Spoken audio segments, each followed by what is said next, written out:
Bismillahirrahmanirrahim. Assalamualaikum warahmatullahi wabarakatuh. Perkenalkan, nama saya Nadia Hanifa Putri, nomor BP 2011-03-1004 dari Prodi Dampak Teknik Perencanaan Irigasi dan Rawa. Baiklah, di sini saya akan menjelaskan apa itu efektivitas komunikasi bisnis. PowerPoint dari Bapak Insinyur Dharma Hendra, STMT, IPM, CST. Pengertian komunikasi.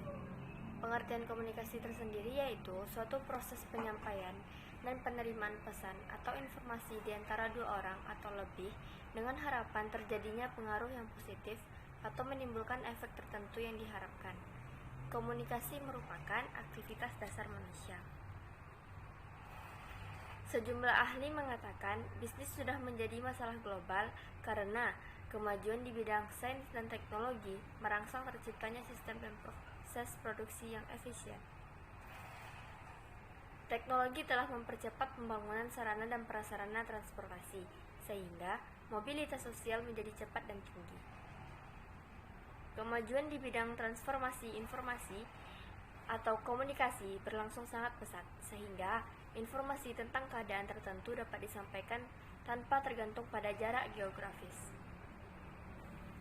Jika kita melihat bisnis dan komunikasi sebagai sama-sama suatu proses sosial, kita akan sampai pada kesimpulan bahwa komunikasi adalah bisnis dan sebaliknya, bisnis adalah komunikasi. Tujuan komunikasi. Pertama, personal discovery atau pengenalan diri untuk berinteraksi dan memelihara hubungan dengan orang lain. Yang ketiga, untuk meyakinkan, dan yang terakhir untuk bermain. Efektivitas komunikasi bisnis. Efektivitas komunikasi bisnis ditentukan oleh beberapa hal. Yang pertama, persepsi. Pengertian persepsi tersendiri yaitu komunikator harus dapat memprediksi apakah message yang disampaikan dapat diterima komunikan. Yang kedua, ketepatan. Komunikator perlu mengekspresikan hal yang ingin disampaikan sesuai dengan kerangka pikir komunikan. Yang ketiga, kredibilitas. Komunikator perlu memiliki suatu keyakinan bahwa komunikan dapat dipercaya. Sebaliknya, dia juga harus bisa mendapatkan kepercayaan dari komunikan. Yang keempat, pengendalian. Komunikator mengendalikan feedback dari komunikan agar pembicaraan tidak melenceng dan sesuai dengan target komunikasi yang diharapkan. Yang kelima, kecocokan.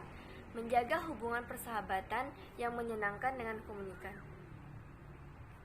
Proses komunikasi. Pertama, langkah pertama yang dilakukan adalah ideation, yaitu penciptaan suatu gagasan atau pemilihan seperangkat informasi untuk dikomunikasikan.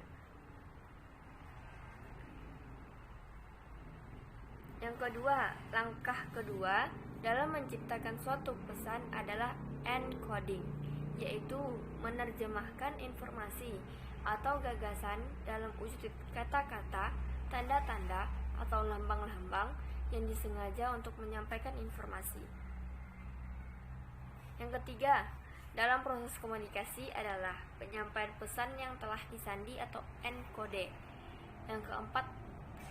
Langkah keempat yaitu perhatian difokuskan kepada penerima pesan.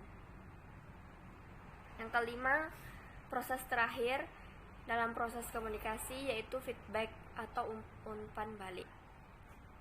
Respon atau umpan balik dari penerima terhadap pesan yang disampaikan komunikator dapat terwujud kata-kata ataupun tindakan-tindakan tertentu. Pentingkah kemampuan komunikasi bisnis itu?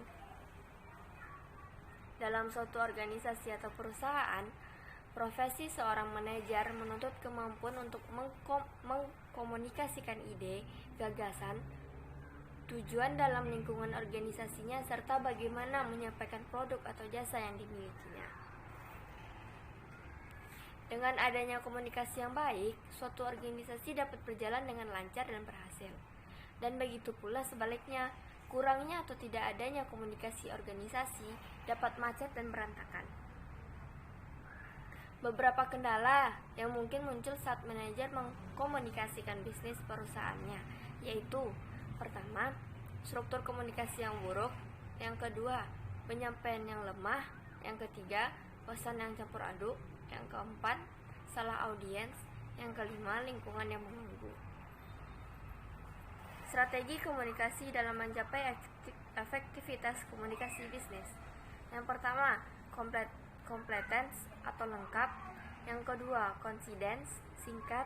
Yang ketiga, consideration, pertimbangan. Keempat, concretance, konkret. Yang kelima, clarity, kejelasan. Yang keenam, courtesy, kesopanan. Yang ketujuh, correctness, ketelitian. Kesimpulan, komunikasi bisnis merupakan proses pertukaran pesan untuk mencapai efektivitas dan efisiensi produk kerja di dalam struktur dan sistem organisasi. Para manajer perlu membekali diri tentang kemampuan berinteraksi dengan beragam budaya, gaya manajemen atau bisnis dengan mitra bisnis. Perkembangan sistem informasi dan teknologi memberi peluang bagi dunia usaha di Indonesia. Terima kasih.